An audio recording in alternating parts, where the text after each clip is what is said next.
Mesdames, Mesdemoiselles et Messieurs, c'est un plaisir pour moi de vous convier à suivre quotidiennement cette chaîne dénommée L'œil des enseignants.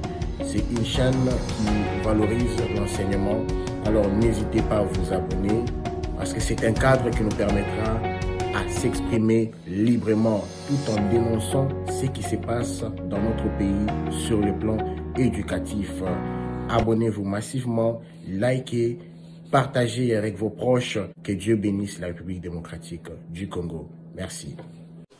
Mesdames et messieurs, fidèles téléspectateurs, nous sommes très heureux de vous savoir nombreux en train de nous suivre dans le cadre de votre émission sur votre chaîne YouTube, L'œil des enseignants. Alors, mesdames et messieurs, pour ces grands numéros, nous recevons pour vous apôtre Mutombo André. Avec lui, nous parlons de la situation de nos frères, la situation, comment nos frères vivent, comment nos frères et sœurs vivent ici au sein de l'orphelinat. Au sein de l'orphelinat, Christ est vivant, amour sacré. Voilà, avec lui, il faut dire que l'orphelinat Christ est sacré et de l'association Les Amis du Seigneur, Jésus-Christ. Voilà, c'est ça le nom de l'association. Mais la famille ou l'orphelinat, c'est comme une paroisse, vous savez, comment on fait chaque paroisse a son nom. Alors aujourd'hui, nous parlons avec lui le problème qui en découle au sein des ces nouveaux sites. Il est déjà avec nous, à qui nous disons bonjour, apôtre. Bonjour mon frère. Comment vous allez?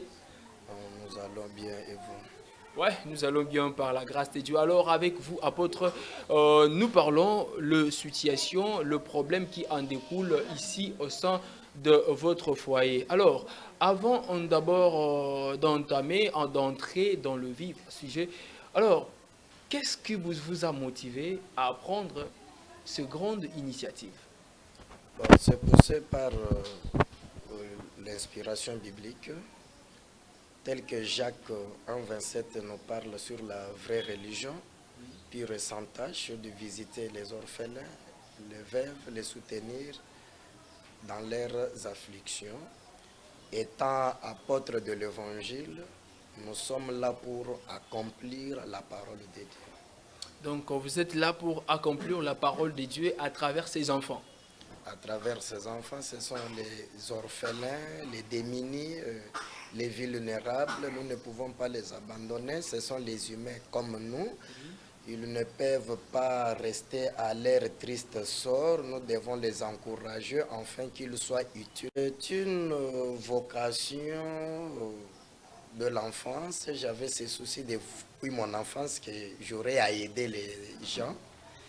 Mais à partir de 2004, je commençais à vivre avec les enfants chez moi à la maison, les orphelins, 1, 2, 3.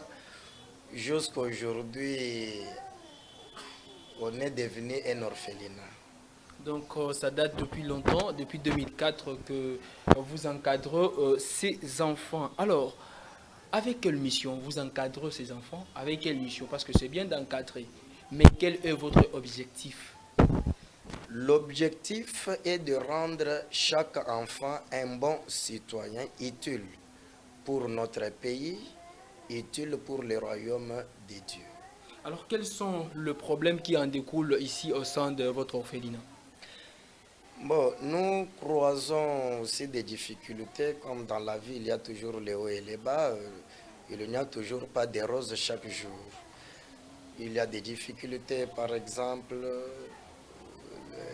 les habits posent aussi des problèmes. Il y a des fois, on peut manquer la nourriture. Dieu nous vient toujours en aide. C'est ainsi qu'il y a eu une maman qui nous avait aussi suivis. Et ça lui avait fait mal au cœur, maman Elena.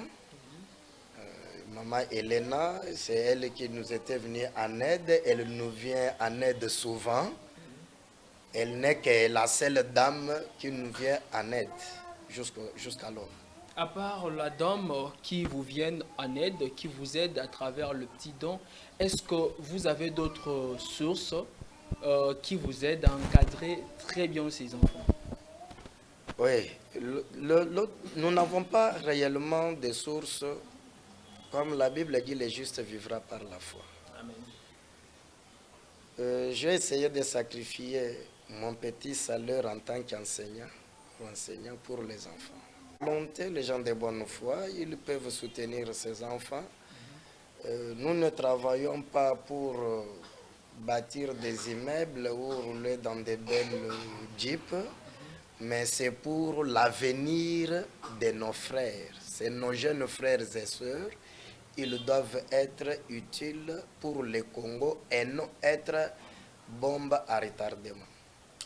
Voilà, c'est bien d'encadrer ces enfants pour ne pas perdre tous ces enfants. Il faut les encadrer, il faut leur aider, il faut leur venir en aide avec quelque chose. Si vous avez quelque chose, vous êtes politicien, vous êtes un homme d'affaires, vous faites n'importe quoi à la vie, mais vous gagnez au moins quelque chose. C'est bien de venir donner au moins quelque chose à cet orphelinat et comme ça va leur aider d'avancer. Alors, apôtre, vous encadrez les élèves les enfants plutôt depuis 2004, vous venez de le dire.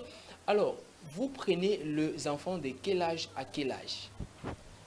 Je prends des 0 à 16 ans. Vous prenez des 0 à 6 ans et vous faites comment plutôt pour recruter les enfants? Vous allez porte par porte pour chercher les orphelins ou bien ce sont les parents qui viennent eux-mêmes déposer les enfants ici et puis vous signez un accord? Ça se passe comment un peu? Oui, moi je ne pars pas de porte à porte. Chaque enfant, malgré qu'il est orphelin, il sort d'une famille. Les membres de la famille sont là. Les responsables familiales, s'ils n'ont pas moyen d'élever ses enfants, ils viennent, il y a une fiche, ils remplissent pour savoir qu'ils ont laissé leurs enfants entre nos mains. C'est comme ça que nous évoluons. C'est comme ça que vous évoluez en termes de nourriture, vous vous battez, les habits, vous vous battez. En ce qui concerne aussi les soins médicaux, vous vous battez. Comme vous venez de dire, vous sacrifiez votre salaire d'enseignant pour encadrer ces anges, pour encadrer ces enfants, pour être la voix de ces enfants qui n'ont pas la voix, qui n'ont pas quelqu'un pour plaider à leur faveur, voire même au niveau de l'Assemblée nationale ou bien au niveau de notre gouvernement. Mais nous prions le ciel que le Dieu nous vienne en aide, que notre Dieu, le Dieu Tout-Puissant, vous envoie beaucoup de partenaires, vous envoie les gens, afin qu'ils puissent encadrer, afin qu'ils puissent donner au moins quelque chose pour aider ces enfants. Alors, vu que vous vous battez pour d'autres choses, toutes les choses là que je viens de citer, alors, vous faites comment pour que ces enfants puissent étudier? Puisque vous savez bien que si les enfants n'étudient pas, même s'ils mangent bien, même s'ils dorment bien, même s'ils sont en bonne santé, mais si ils n'étudient pas, c'est préparer le bombe en retardement, donc le bombe anatomique. Donc si un enfant, quelqu'un qui n'a pas étudié, demain on va dire d'ailleurs il est orphelin, il n'a pas étudié, il a fait ceci. Alors de ce côté-là, qu'est-ce que vous faites pour leur encadrer au niveau des écoles? Au niveau de l'école, je bien dis qu'ils étudient là où moi je travaille. Je sacrifie mon salaire, c'est-à-dire que là où je travaille, je ne retire pas mon salaire à cause des enfants. Ils étudient là. C'est comme ça qu'ils sont encadrés. Donc il n'y a pas d'autre source. Et même mon salaire là ne suffit pas leurs frais scolaires. Nous sollicitons encore de l'aide pour couvrir les trous afin que le contrat ne soit pas rompu envers le promoteur de l'école. Ok. Concrètement, l'orphelinat a combien d'enfants? L'orphelinat a au total 43 enfants. 43, combien de garçons et combien de filles?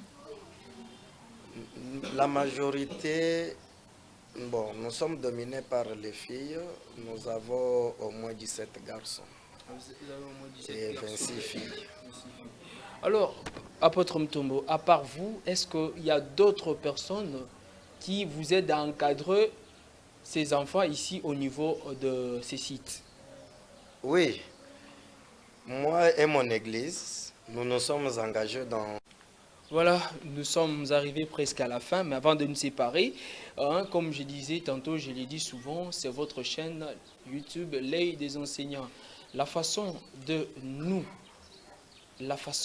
encourager, c'est aussi de vous abonner, d'aimer tout ce qu'on fait, d'appeler, de nous envoyer vos remarques, ce qui va faire de nous le grand, ce qui va faire de nous de grandes personnes, ce qui va faire de nous ce que vous voulez que nous puissions être. Alors, chers fidèles abonnés, abonnez-vous, likez s'il le faut, regardez nos vidéos, envoyez vos amis, les amis de vos amis à s'abonner massivement sur notre chaîne, ça nous fera énormément plaisir. Alors, ça c'est votre chaîne, l'œil des enseignants, apôtres. Aujourd'hui, le chef de l'État avait décrété ce qu'on appelle, aujourd'hui ça fait débat, c'est tout le monde qui en parle, la gratuité de l'enseignement. Vous ne voyez pas qu'au lieu de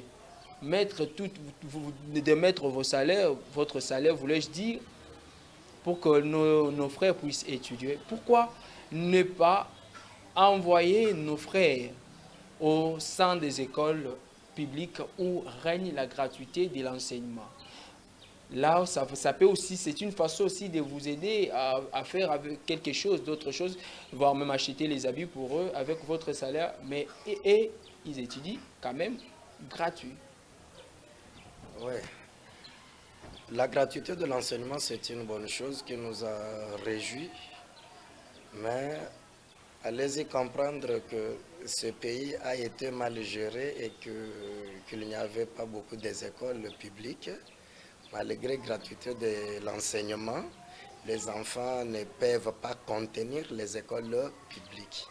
Alors, pour sauver l'éducation des enfants que j'ai, au lieu d'aller là où il y a 120 élèves, 90 élèves dans une salle, je préférais qu'ils étudient toujours là où on avait déjà un contrat, un accord, avant que la gratuité soit lancée. Parce que les enfants étudiaient déjà là avant la gratuité. Et cette école-là, c'est aussi inscrit dans la logique,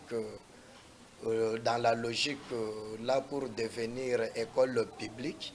Mais nous savons ce qui s'est passé, qui se passe avec les nouvelles unités qui ne sont pas prises en compte. Lorsque cette école-là sera aussi mécanisée, c'est-à-dire que nos enfants aussi seront sauvés de ce côté-là.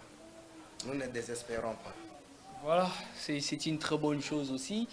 Nous vous encourageons avec ce grande initiative. Nous vous encourageons vraiment, continuez comme ça. Nous, de notre part, nous allons prier aussi. Le Seigneur, notre Dieu, va vous venir en aide. Alors, prophète, apôtre, nous sommes presque arrivés à la fin de notre mission. Votre mot de la fin. Je salue Maman Elena avec la Fondation Christ Vivant. Je salue mon frère Jules là aux États-Unis. Mes coordonnées sont là. Nous sommes ici sur avenue Kunzulu, numéro 16, quartier Mombele, dans la commune de Lumete, ici à Kinshasa. Numéro de contact, c'est plus 243 85 131 55 82. C'est le numéro aussi WhatsApp, c'est aussi Orange Money. Donc tout contact peut passer par là. Voilà, merci beaucoup de nous avoir reçus. Merci beaucoup. Nous étions là chez vous, vous nous avez reçus, vous nous avez donné une place. Nous vous disons un grand merci. C'est moi qui vous remercie. Voilà, mesdames et messieurs, c'est ce qui marque la fin de cette très belle émission.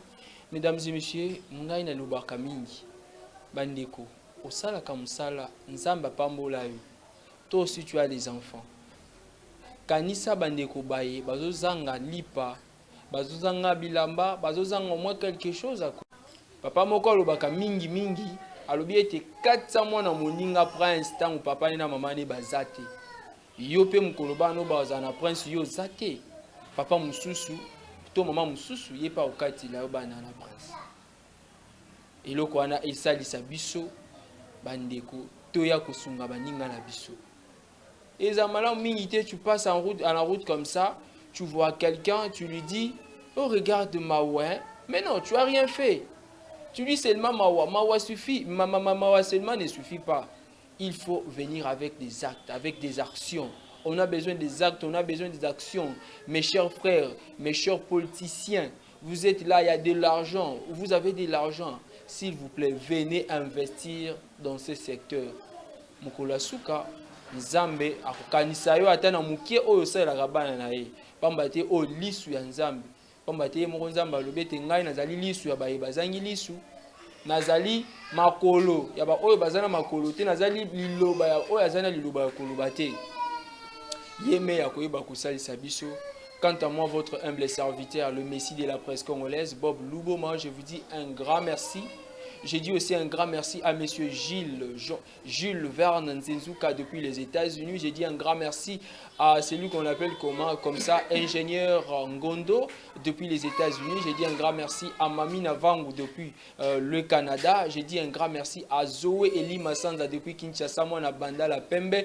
Je dis un grand merci à celui qu'on appelle comme ça, les réalisateurs Misapiatalo, Miswatalo, Yayenyo Sotueza, la Kakande Talo, on l'appelle comme ça, Joe Bileri.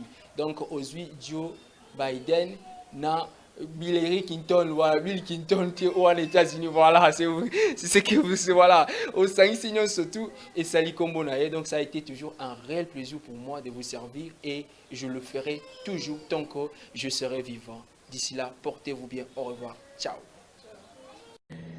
Mesdames, Mesdemoiselles et Messieurs, c'est un plaisir pour moi de vous convier à suivre quotidiennement cette chaîne dénommée L'œil des enseignants. C'est une chaîne qui valorise l'enseignement.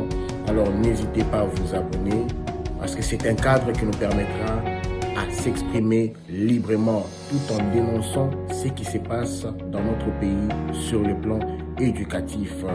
Abonnez-vous massivement, likez, partagez avec vos proches. Que Dieu bénisse la République démocratique du Congo. Merci.